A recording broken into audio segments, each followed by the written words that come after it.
예언의 말씀을 사사로이 풀지 말라고 하셨습니다. 아버님께서 지혜를 주시지 아니하시면 누구도 이 예언의 말씀을 정확히 해석할 수 없습니다. 아버님, 이 부족한 자가 아버님의 말씀을, 특히 그 가운데 예언을 성도인들에게 전하고 있는데 제 입술에 파수꾼을 세워주시고 또 지혜와 지식을 주셔서 알기 쉽고 정확하게 전할 수 있도록 아버님의 모든 은혜를 간절히 구하옵니다. 또 정해진 시간 내에 계시록 강해를 마칠 수 있도록 은혜를 주시옵소서. 듣는 모든 성도님들의 마음을 열어서 이 예언의 말씀들을 쉽게 이해할 수 있게 해주시옵소서. 주 예수님의 이름으로 간절히 기도하옵니다. 아멘.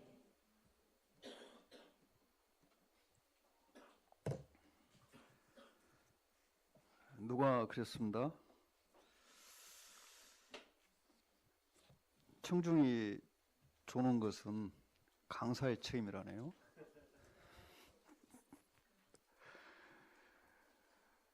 그렇죠. 강사가 무슨 방법을 쓰든지 졸지 않게 해야 되는데 계시록은 아무리 쉽게 전해도 듣는 분들의 입장에서는 쉬운 것 같지가 않습니다. 그래서 최대한 쉽게 전하려고 합니다마는 어떤 경우는 이해가 잘 안 되는 이런 부분은 나중에 질응답 시간에 질문으로 그것을 풀어가시길 바랍니다. 10장을 보겠습니다. 힘센 천사와 작은 책, 이렇게 설명이 되어 있죠. 지난 그 첫 번째 시간에 제가 말씀을 드렸습니다.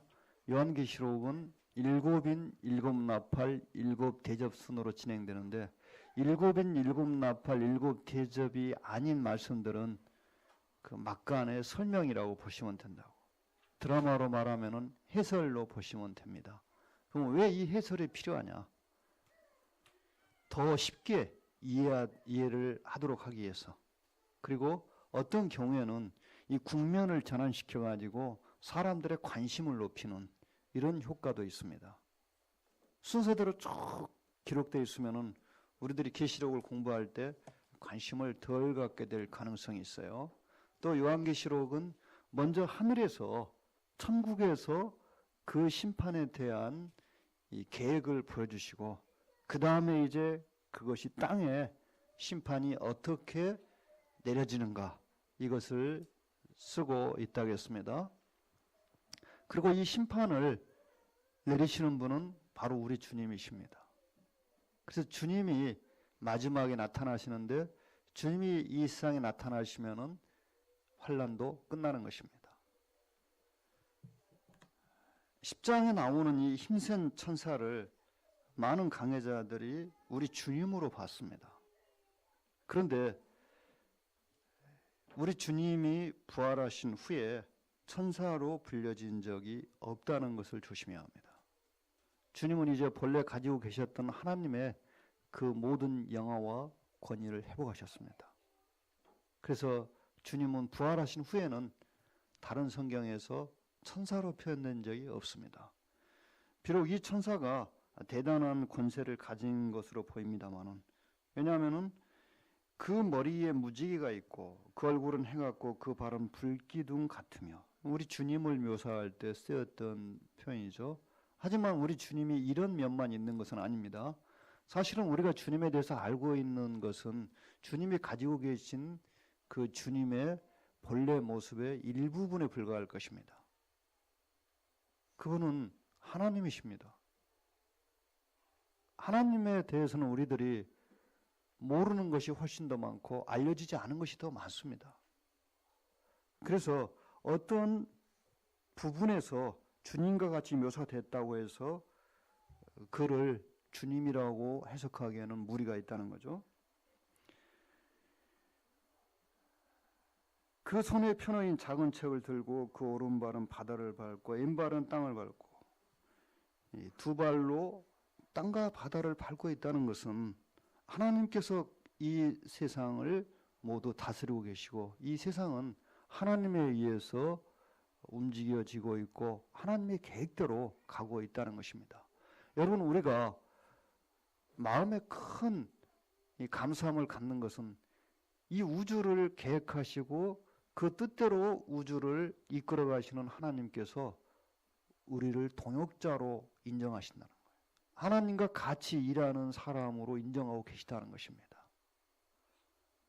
우리들이 누구 편에 서느냐에 따라서 승리자가 될 수 있고 패배자가 될 수 있습니다. 그런데 하나님이 우주의 최종 승리자라는 것은 성경이 이미 확실하게 기록해 놓았습니다. 그래서 우리가 하나님 편에 서는 것은 우리들이 이 우주의 최종 승리자가 됐다는 것입니다. 그리고 이것은 어떤 경우에도 포기할 수 없는 놀라운 영광입니다. 지금 세상은 주님 편에 서기에는 걸리는 것들이 참 많이 있죠. 우리나라에서는 하나님이 분명히 죄라고 한 간통죄를 폐지했습니다. 또 하나님이 죄라고 한 이 동성애를 지금 합법화시키려고 하고 있습니다. 또 하나님의 복음을 자유롭게 전할 수 없는 차별금지법을 만들려고 하고 있습니다. 그런데 이런 것들이 우리로 하여금 하나님 편에 서는 것을 자꾸 방해하고 있어요. 그러나 이러한 것이 법으로 만들어지더라도 우리는 하나님 편에 서는 쪽을 택해야 합니다. 그것이 인생을 한 번 사는 데 있어서 우리가 택할 수 있는 최선의 선택이기 때문입니다.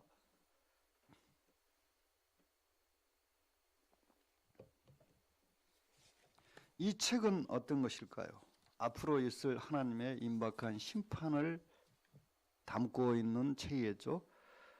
3절, 4절에 부르짖는 것 같이 큰 소리를 외치니 외칠 때 일곱 우레가 그 소리를 발하더라. 일곱 우레가 발할 때 내가 기록하려고 하다가 곧 들으니 하늘에서 소리나서 말하기를 일곱 우레가 발한 것을 임봉하고 기록하지 말라 하더라. 자, 이 천사가 큰 소리로 외쳤어요. 그리고 그때 일곱 우레가 울렸다고 그랬습니다. 아마 이러한 표현은 앞으로 있을 그 책의 심판의 성격을 보여주는 것 같습니다. 우레가 치면은 모든 사람들은 두려워합니다. 그런데 앞으로 있을 이 심판은 이 세상에 있는 모든 사람들을 두려워 떨게 하는 그 재앙들이라는 것이죠. 하지만 하나님께서는 그 내용을 기록하지 말라고 그랬어요. 이 말씀은 우리들에게 뭘 가르쳐 주냐면 하나님이 계시하지 않으면은 누구도 애언에 대해서 알 수 없다는 것입니다. 하나님께서 공개하지 않은 것을 사람들은 억지로 풀려고 합니다. 그런데 그것은 어떤 경우냐면은 귀신을 통해서 비정상적으로 애언의 비밀에 접근하려고 하는 겁니다. 여러분, 귀신은 절대로 애언을 알지 못합니다. 애언의 비밀을 다 알지 못해요. 사단도 이 애언의 비밀을 다 알지 못합니다. 그러니까 사람들이 정상적인 방법으로는 안 되니까 비정상적인 방법으로 접근하려고 하는 거예요. 그렇게 되면 무슨 일이 벌어지냐면 귀신과 사귀는 자가 되고 그 사람의 영혼은 망하는 것입니다. 하나님의 능력은 그런 비정상적인 방법으로 얻을 수 없습니다. 여러분이 그런 내용의 책들을 보셨는지 모르겠어요. 뭐 인간의 잠재 능력을 개발하는 책, 소위 말하는 마인드 컨트롤. 그래서 인간은 엄청난 잠재 능력을 가지고 있다. 그것을 개발하면 초능력자가 된다. 하나님께서 인간이 범죄할 때 이 묶어놓은 인간의 잠재 능력을 인간이 귀신과 접촉해서 그것을 극히 일부분이라도 다시 소유하려고 하는 것은 하나님에 대한 노골적인 반역입니다. 그래서 그리스도인들은 그런 것에 관심을 갖지 말아야 합니다. 그것은 우리를 필경 망하게 할 것입니다. 또 하나님이 지금 어떤 시대적으로 하나님의 이 능력을 나타내지 않는 부분에 집착하는 성도님들이 있어요. 예를 들면 병 고치는 거. 왜 우리 교회는 병 고치는 이것이 이렇게 가볍게 취급당하고 있습니까? 여러분 그러지 마세요. 병을 고쳐도 죽는 것은 피할 수 없습니다. 그런데 귀신의 힘을 빌어서 병을 일시적으로 고쳐가지고 10년이나 20년 더 산다고 한들 그 사람이 하나님 보실 때 귀한 삶이 되겠습니까? 그래서 하나님께서 지금 시대의 교회를 통해서 강력하게 역사하시는 것은 복음입니다. 인간의 영혼을 구원하는 그 복음. 복음을 위해서 우리들이 힘을 모아야 되고 또 하나님의 이 성도들이 지켜야 되는 진리의 말씀, 그 말씀을 따라서 주님을 섬기는 거기에 우리의 역량을 모아야 합니다. 이상하고 신기한 신유, 또 귀신 쫓아내는 거, 예언하는 거, 이게 사람들을 놀라게 할 수 있지만은 그런 것으로 인간의 영혼이 구원받을 수는 없습니다. 하나님께서 이 7 의뢰를 기록하지 말라고 하셨어요. 하나님이 가르쳐주지 않으면은 우리는 결코 말씀에 있는 그 예언이나 비밀들을 알 수 없다는 것이죠. 그리고 그것은 알려고 할 필요가 없습니다. 그것은 인간의 힘으로는 절대로 알 수 없으니까요. 그래서 우리 주님이 재림하시는 그 날, 또 그 시간까지 어떤 사람은 이거 알려고 하지 마세요. 그거 알 수 없는 것입니다. 다만 주님의 재림이 임박했다는 것을 인정하고 사는 것이 필요합니다. 7절 보겠습니다. 7째 천사가 소리내는 날 그 나팔을 불게 될 때 하나님의 비밀이 그 종 선지자들에게 전하실 복음과 같이 이루리라. 하나님의 비밀은 무엇일까요? 우리들이 이해할 수 없는 일들이 이 세상에는 있어요. 이 세상에는 분명히 뭐가 존재합니까? 불공평이 존재합니다. 또 신실한 성도님들이 고난을 당합니다. 신실한 성도님들 가정의 자녀가 불치병에 걸린다든지 대학 입시에 떨어진다든지 또 교통사고를 당한다든지 이런 일들이 있어요. 우리는 무슨 생각을 하고 있냐면 신실하면은 만사가 형통하는, 성경 그렇게 가르치지 않았어요. 왜 그런 일이 일어나는지 그건 비밀입니다. 확실히 알 수가 없어요. 또 우리가 보니까 세상에 악한 자들이 잘 되는 것 같고 악한 자들이 벌을 받지 않고 살고 있어요. 잘 살다가 그냥 편안히 죽는 경우가 있습니다. 그것도 이해가 안 가요. 하나님이 살아계시다면 왜 악이 이렇게 성행합니까? 그런데 그것이 바로 하나님의 비밀이라는 거예요. 하나님께서는 일정 부분 그런 일들을 지금 허용하고 계십니다. 하지만 그것이 반드시 바로 잡힐 때가 올 것입니다. 이런 일들에 대해서 우리들이 필요 이상으로 억울해하고 불평하고 그렇게 하면은 사단이 우리를 미혹시킬 수가 있습니다. 그래서 조심해야 합니다. 어떤 불공평한 일에 대해서 너무 오랫동안 억울해하지 마시기 바랍니다. 8절 보실까요? 하늘에서 나서 내게 들리는 음성이 또 내게 말해 가로되 내가 가서 바다와 땅을 밟고 섰는 천사의 손에 펴놓인 책을 가지라 하기로 내가 천사에게 나아가 작은 책을 달라 한즉 천사가 가로되 갖다 먹어버려라. 내 배에는 쓰나 내 입에는 꿀같이 달리라 하거늘. 자, 요한은 이 천사가 가지고 있는 책을 갖다 먹었습니다. 그런데 입에는 꿀같이 타나 먹은 후에 배에서는 쓰게 되었다고 그랬어요. 이 책은 분명히 앞으로 있을 하나님의 이 심판을 담은 예언의 책입니다. 우리가 예언을 공부하는 것은 전에 모르던 것을 아는 큰 기쁨을 얻게 합니다. 그런데 예언을 계속 공부하다 보면은 이제 무슨 고통이 오냐면은 우리 집 누가 구원받지 않았는데 또 지금 내가 주님을 섬긴 것을 보니까 주님을 과거에 열심히 섬기지 않았는데 주님이 빨리 오시면 어떻게 되는 거지? 이런 여러 가지 걱정을 하게 됩니다. 그것이 바로 요한이 느꼈던 먹은 후에 느끼는 그 통증이라는 거예요. 예언을 깊이 알게 되면은 이 세상이 당하게 될 재앙들, 특히 그 가운데 나와 관련 있는 사람들이 겪게 될 고통, 이런 것을 생각할 때 우리의 마음에 아픔이 따르는 것이죠. 그것을 이렇게 표현했다고 보여집니다. 저가 내게 말하기를 내가 많은 백성과 나라와 방언과 임금에게 다시 예언하여야 하리라 하더라. 이 성경에 기록된 대로 사도 요한이 지금 그렇게 하고 있잖아요. 요한계시록을 통해서 수많은 사람들에게 이 예언의 말씀을 전하고 있습니다. 자, 11장 보겠습니다. 11장 역시 막간에 삽입된 장입니다. 이 계시록의 진행의 순서와 상관이 없어요. 그러니까 계시록에 기록되어 있는 이 막간의 삽입은 어떤 심판의 순서와 상관이 없다는 거예요. 그래서 이 삽입된 장들을 해석하실 때는 이것이 언제 일어날 것인가, 그 시간의 순서를 고려할 때 그 장의 이 순서대로 되지 않는다는 것을 염두에 두셔야 합니다. 11장에 나오는 이 두 증인에 대해서는 너무나 많은 오류가 그동안에 있어 왔습니다. 또 두 증인들이 이 세상에 나타나는데 두 명이 아니고 지금 수백 명도 넘습니다. 자기가 두 증인 중에 한 명이다. 우리 한국에도 있었어요, 그런 사람이. 그런데 어떻게 성경에 있는 증인은 두 명인데 이렇게 많은 증인들이 나타나는지 알 수가 없어요.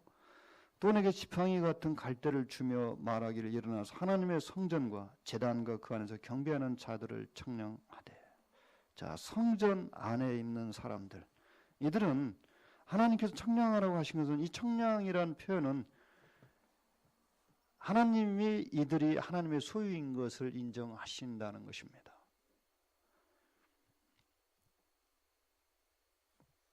성전과 제단과 성전에서 경배하는 자들, 이들은 틀림없이 하나님이 자신의 이 소유로 인정하시는 그런 사람들일 것입니다. 그렇다면 이 성전이 어떤 성전일까? 이 요한계시록에 기록될 때는 성전이 없었습니다. 예루살렘 성전은 서기 70년에 불타버렸어요. 그런데 요한계시록은 서기 95년경에 기록됐습니다. 그러면 이 성전은 무슨 성전일까요? 이것은 7년 환란 기간에 세상에 존재하는 그 성전일 것입니다. 즉 7년 환란 때는 분명히 성전이 있다는 것이죠. 예루살렘에 성전이 재건되어 있다는 것입니다.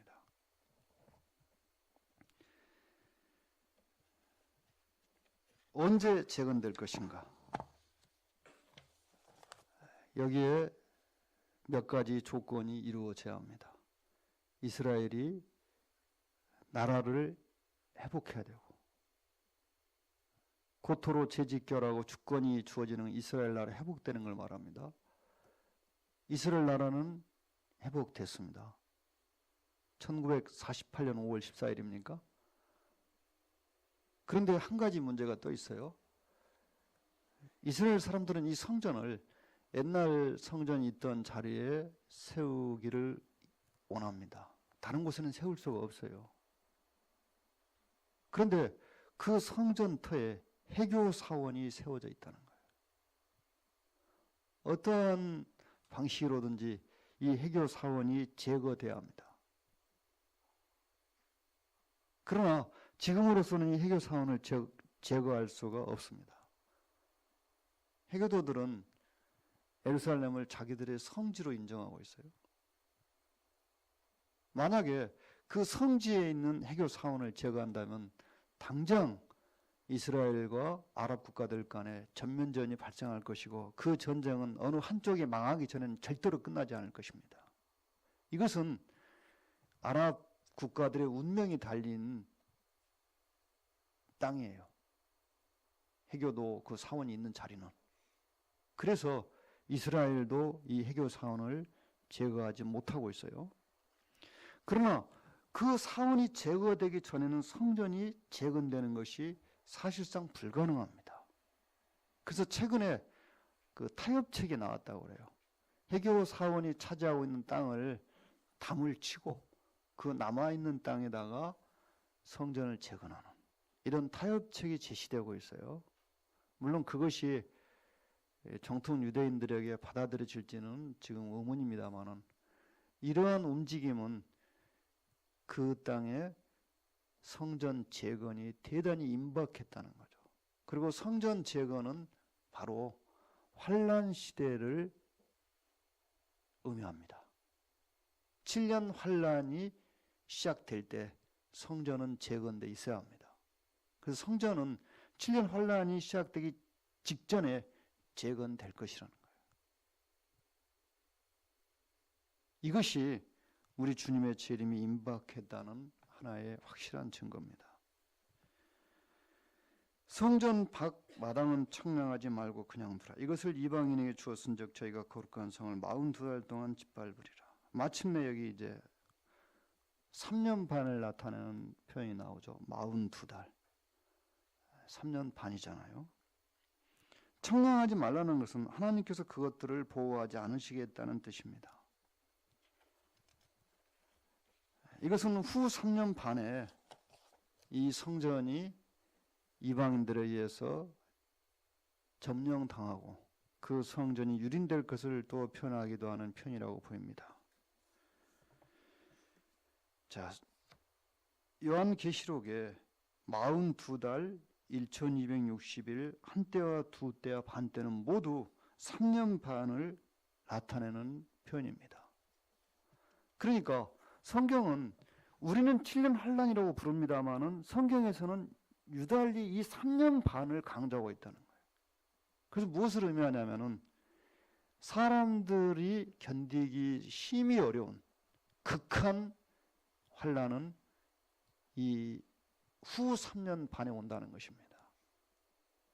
후 3년 반은 글자 그대로 전무후무한 유사일에 없었던 인간이 견디기에 정말 어려운 극한 환란의 기간이 될 것입니다. 3절 보실까요? 내가 나의 두 증인에게 권세를 주린 저희가 굵은 벼옷을 입고 1260일을 예언하리라. 자, 이 말씀만 가지고는 이 두 증인이 언제 출현할지 잘 모릅니다. 그런데 후 3년 반은 적그리스도라고 불려지는 적그리스도로 추정되는 인물이 온 세상을 장악하는 때입니다. 그러면 그 적그리스도에게 굴복하지 않는 사람이 있어서는 안 됩니다. 그런데 여기에 나오는 두 증인은 이 적그리스도를 계속해서 마귀의 대리자라고 사람들에게 외치고 있습니다. 이런 사람이 존재한다는 것은 적그리스도가 세상을 완전히 장악하지 못한다는 거예요. 그렇다면은 이 1260일이 언제를 가리키는가? 이 두 증인이 언제 나올 것인가? 분명히 두 증인은 7년 환란이 시작된 초반에 나와야 됩니다. 그렇지 않으면 1260일을 예언할 시간이 없습니다. 그리고 이 두 증인은 살해를 당하게 돼 있어요. 그러니까 이 두 증인이 죽어야 적그리스도가 온 세상을 장악할 수 있어요. 그러면 이 날짜를 계산할 때 이들은 환란의 초반에 나와야 된다. 전 3년 반은 이 두 증인에 의해서 계속해서 적그리스도의 거짓이 폭로되고 또 그가 진정한 구세주가 아니라는 것이 온 세상에 전해지는 기간입니다. 두 증인은 분명히 7년 환란 초반에 나온다고 그랬어요. 지금 교회 시대에는 나올 수 없습니다. 내가 그 성경에 나오는 두 증인 중에 한 사람이다.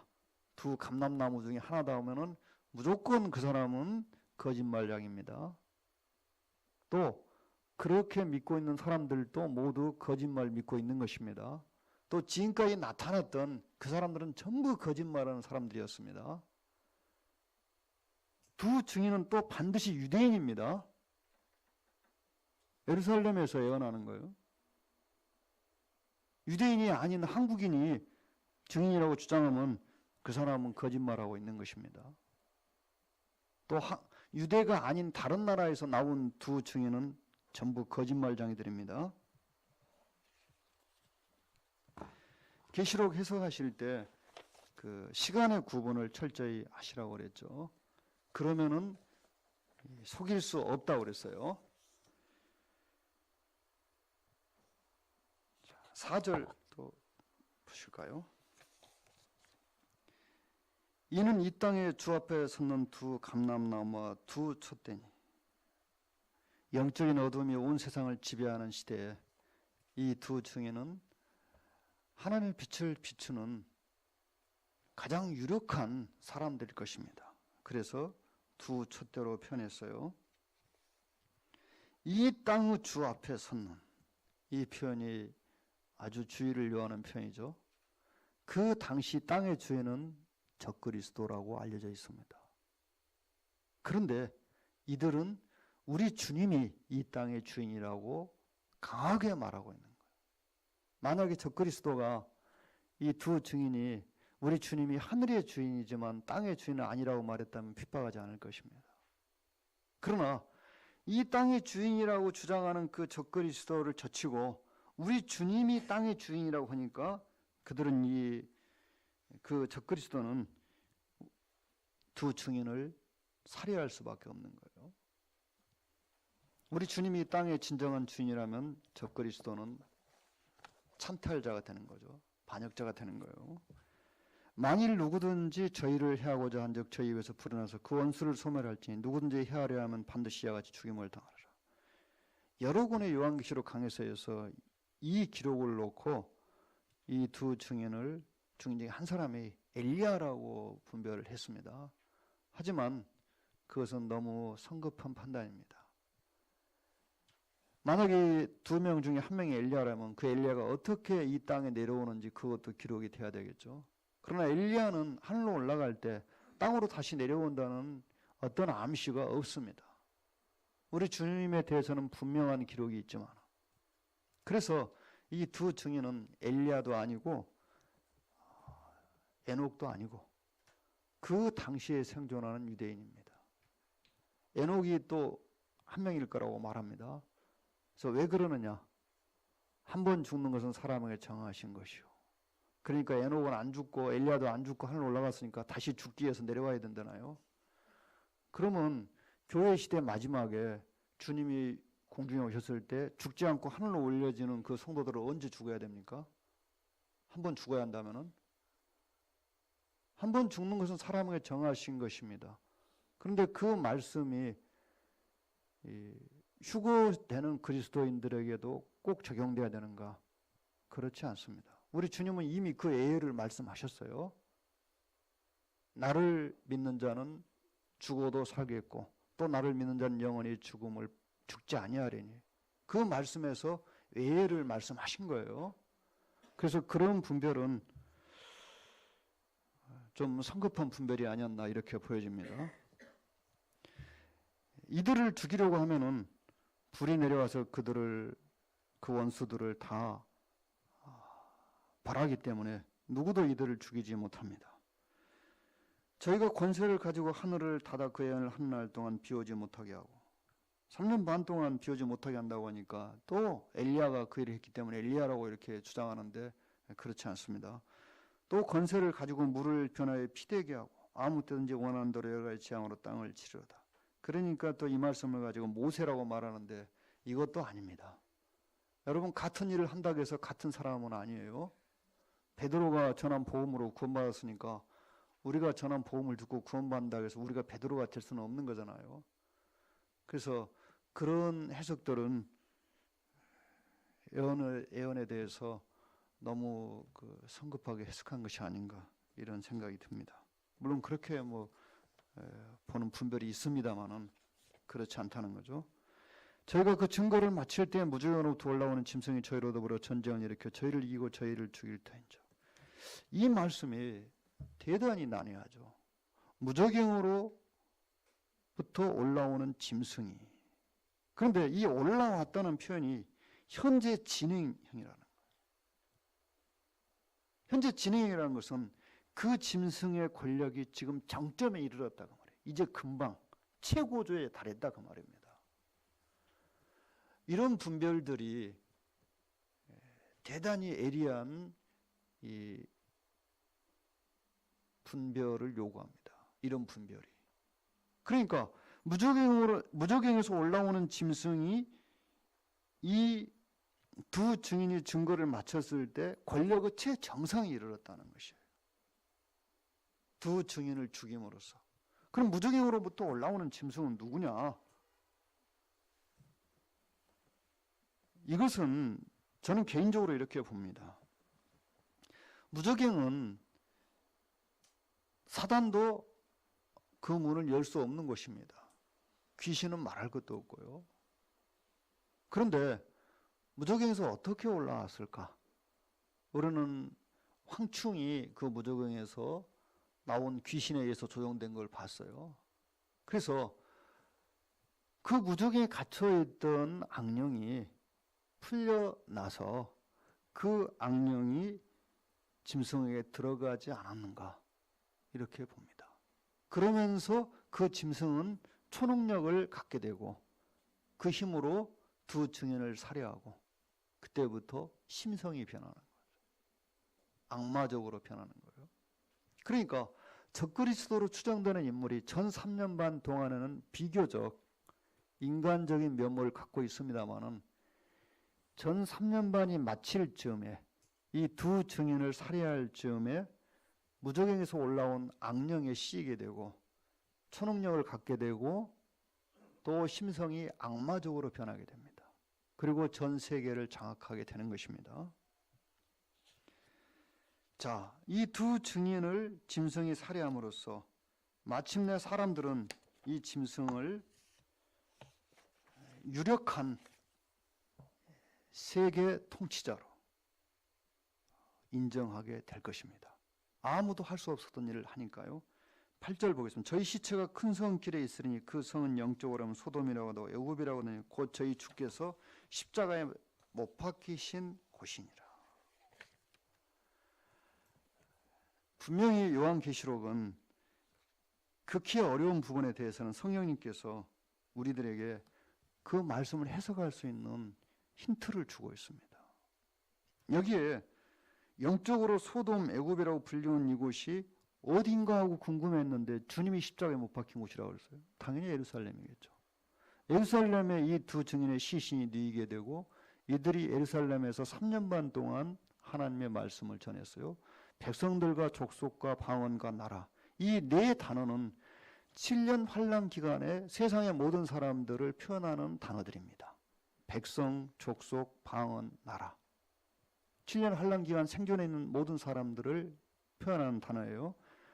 그 시체를 사흘간 동안을 목도하며 무덤에 장사하지 못하게 하려다. 이 두 선지자가 땅에 거하는 자들을 괴롭게 하고 또 땅에 거하는 자들이 저희의 죽음을 즐거워 기뻐해 소래 앰물을 보내리라.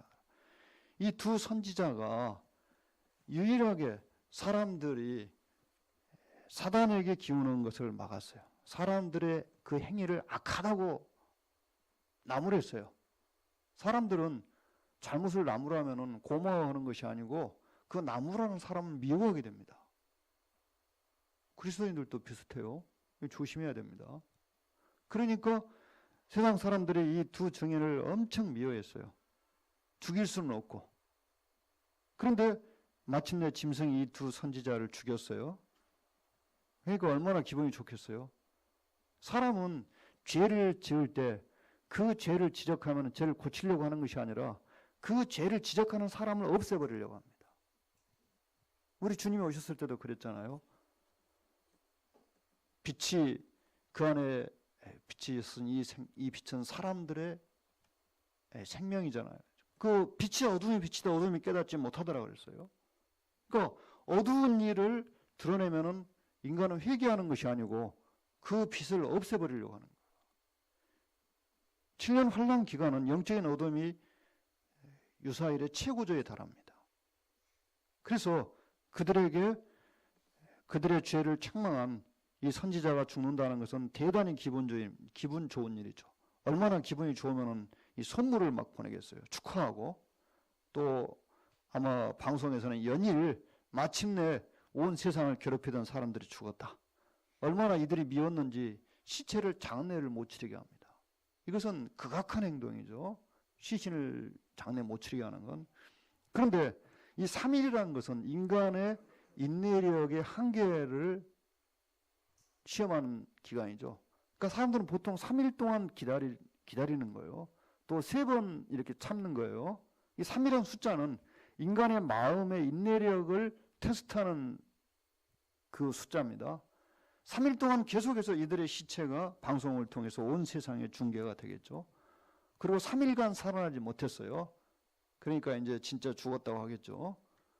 또 이 기간은 이들이 진짜로 죽었다는 것을 나타내고 있습니다. 기절한 것이 아니고요. 그런데 4일이 됐어요. 4일째 놀라운 일이 벌어집니다. 하늘에서 이들을 올라오라고 하고, 자 보실까요? 11절에 3일 반 후에 하나님께로부터 생기가 저희 속에 들어가며 저희 발로 일어서니 구경하는 자들이 크게 두려워하더라. 그때까지 구경하는 사람들이 많이 있었어요. 하늘로부터 큰 음성이 있어 이리로 올라오람을 저희가 듣고 구름을 타고 하늘로 올라가니 저희 원수들도 4일째 마침내 이들이 부활합니다. 부활하고 구름을 타고 올라가는데 그것이 방송을 통해서 다 중계가 되겠죠. 아마 적그리스도는 이것을 보면서 크게 당황할 것입니다. 하지만 그것을 나타내지는 않겠죠. 그리고 이 일이 결코 인간의 힘으로 된 것이 아니고 하나님에 의해서 됐다는 것을 세상 사람들이 알게 되는 놀라운 사건이 일어납니다. 13절에 그 시에 큰 지진이 나서 성 10분의 1이 무너지고 지진에 죽은 사람이 7천이라. 그 남은 자들이 두려워의 영광을 하늘의 하나님께 돌리더라. 커다란 지진이 나오고 7천 명이 죽었다는 것은 사람들이 그 사건을 인간의 힘이라고 볼 수 없도록 만듭니다. 그리고 그 증인을 살해한 것이 결코 합당한 것이 아니라는 것을 가르쳐 줍니다. 그리고 사람들은 이제 그 두 증인이 승천하는 것을 보면서 아마 두려워하고 근심하게 될 것입니다. 하지만 적그리스도가 이제 이것을 다 어떻게 하겠어요? 전부 희석시키고 마침내 온 세상을 장악해서 적그리스도는 이 세상을 완전히 사단에게 바치려고 하겠죠. 14절 보실까요? 7째 나팔이 나옵니다. 둘째 하는 지나갔으나 보라 셋째 화가 속히 이르는도다. 15절 또 보겠습니다. 7째 천사가 나팔을 불매 하늘에 큰 음성들이 나서 가로되 세상 나라가 우리 주와 그 그리스도의 나라가 되어 그가 세세토록 왕노릇하리로다. 마침내 마지막 하나님의 심판이 예비됩니다. 7번째 나팔은 7대접으로 되어 있습니다.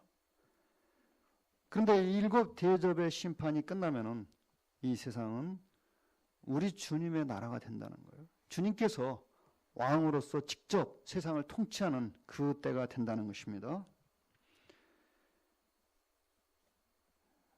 16절 보실까요? 하나님 앞에 자기 보좌에 앉은 24 장로들이 엎드려 얼굴을 내고 하나님께 경배하여 가로되 감사합나니 저는 옛적에도 계셨고 시방도 계신 주 하나님 곧 전능하신 이여. 시간과 공간에 구애받지 않는 영원하신 하나님이시죠. 시간을 만드신 분입니다. 하나님께서는 친히 큰 권능을 잡으시고 왕노릇 하시다. 우리 주님에 대해서 여기서 옛적에도 계시고 시방도 계시고 또 큰 권능을 잡으시고 왕노릇 하신다고 표현했어요. 그것은 우리 주님이 하나님이시라는 명확한 표현입니다. 우리 주님의 하나님 되심을 믿지 않는 자들, 지금 세계 기독교의 상당수가 우리 주님의 하나님 되심을 믿지 않고 있습니다. 이단만 그러는 게 아니에요. 또 미국의 기독교는 우리 주님의 영원 속죄를 부인하고 있어요. 그들은 지옥도 부인하고 있습니다. 전체가 다 그러는 건 아니에요. 그러니까 저는 미국에 대해서 앞으로 기대할 것이 별로 없다고 봅니다. 이 믿음의 측면에서는.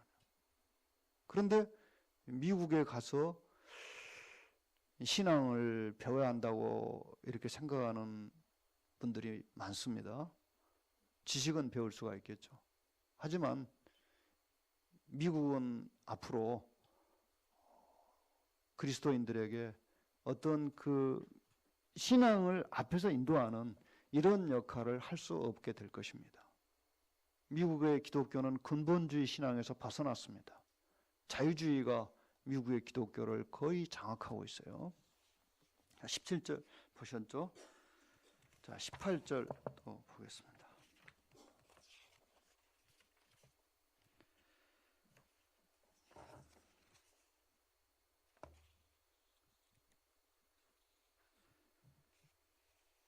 이방들이 분노하며 주의 진노가 임하여 죽은 자를 심판하시며 종 선지자들과 성도들과 물은 대사하고 주의 이름을 경외하는 자들에게 상 주시며 또 땅을 망하는 자들을 멸망시킬 때로서이다. 자, 이 18절을 해석할 때 시점에 조심해야 됩니다. 주의 이름을 경외하는 자들에게 상을 주신다고 했어요. 그런데 이들을 교회 시대 성도로 볼 수가 있는데 교회 시대 성도들의 보상은 이미 끝났습니다.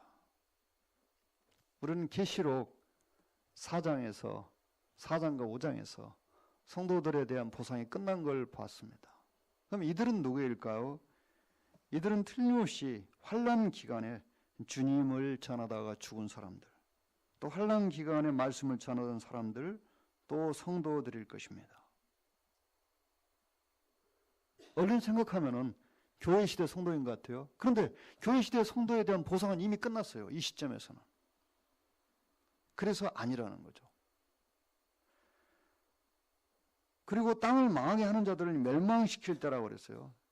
이 말씀 역시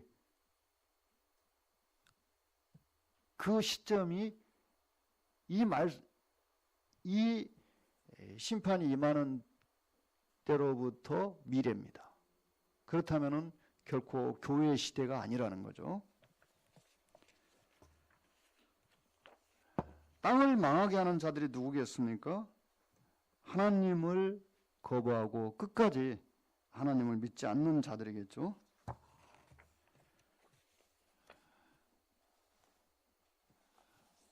자, 11장이 다 끝난 것 같습니다.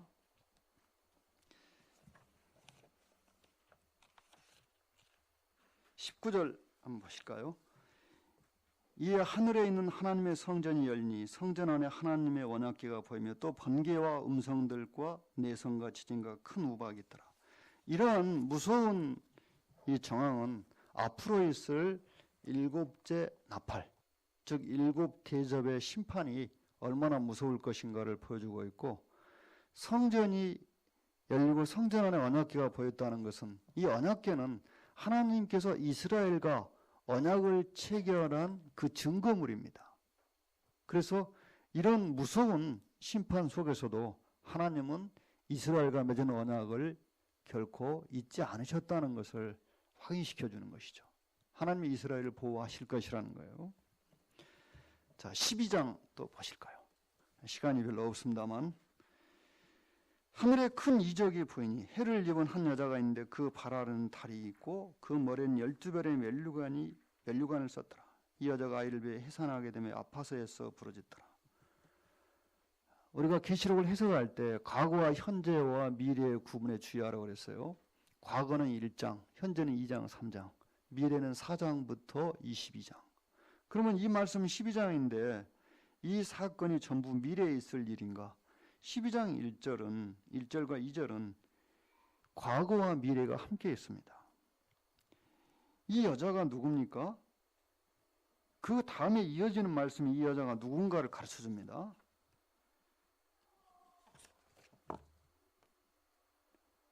3절 보실까요? 하늘에 또 다른 이적이 보이니 보라 한 큰 붉은 용이 있어 머리가 7이요 뿔이 10이라 그 여러 머리에 7 면류관이 있는데,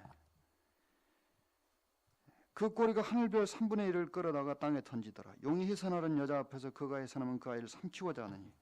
지금 12장 1절로 4절은 과거와 미래가 공존하고 있어요. 애언서에. 애언이 그렇게 기록됐다고 그랬죠. 과거와 현재와 미래가 한 장에 기록된다고. 그 애언을 하는 선지자들도 정확한 시점을 모르고 성령의 감동에 의해서 애언을 하는 경우들이 대부분입니다. 그러면 이 여자가 누구냐면은 이 여자는 바로 이스라엘을 가리키고 있습니다. 어떻게 알 수 있는가? 아이. 이 여자가 해산한 아이가 바로 우리 주님이기 때문에요. 그래서 이 여자는 한 사람을 가리키는 것이 아니라 한 나라를 가리키고 있습니다. 어떤 분은 이 여자를 마리아라고 해석했는데 그건 전혀 타당하지 않은 해석입니다.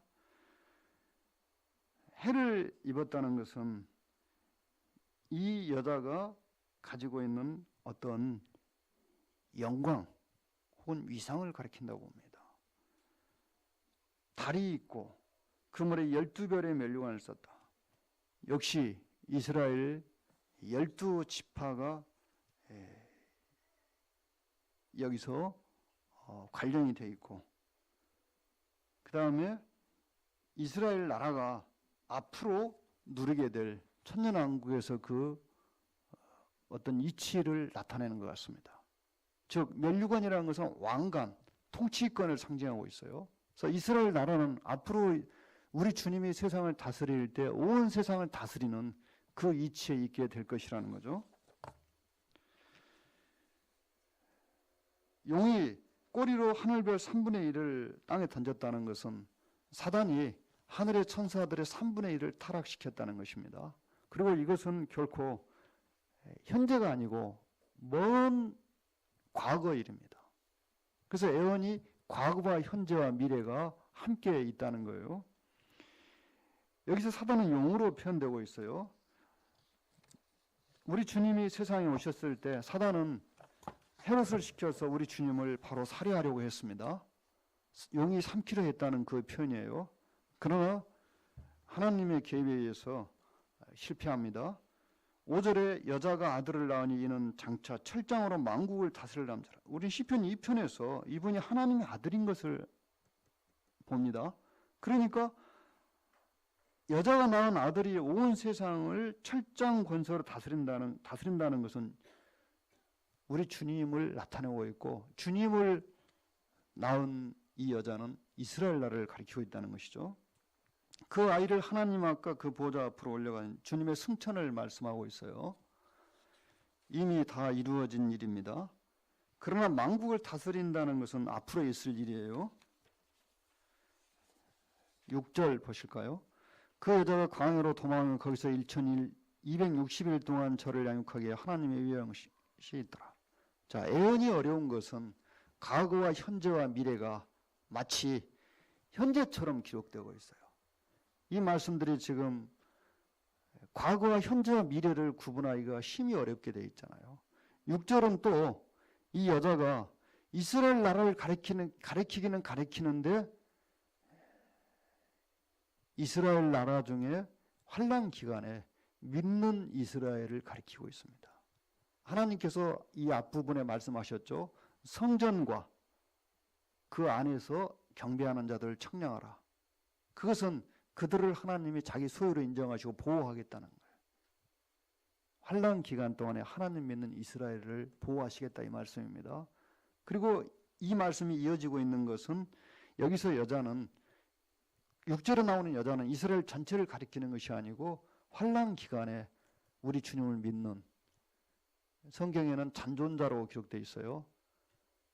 믿음을 지키는 이스라엘 사람들을 가리키고 있고, 그들이 적그리스도의 박해를 피해서 광야로 피할 것을 말씀했습니다. 언제? 후 3년 반이 시작될 때요. 1260일이니까요. 1260일은 3년 반입니다. 그리고 이 양육이란 단어가 모든 복지를 제공한다는 뜻을 갖고 있습니다. 그래서 후 3년 반에 이스라엘의 우리 주님을 믿는 사람들이 광야로 도피해서 거기에서 3년 반 동안 하나님의 도우심을 받고 생존하게 될 것을 말씀하고 있습니다. 여기까지 하겠습니다. 시간이 됐네요.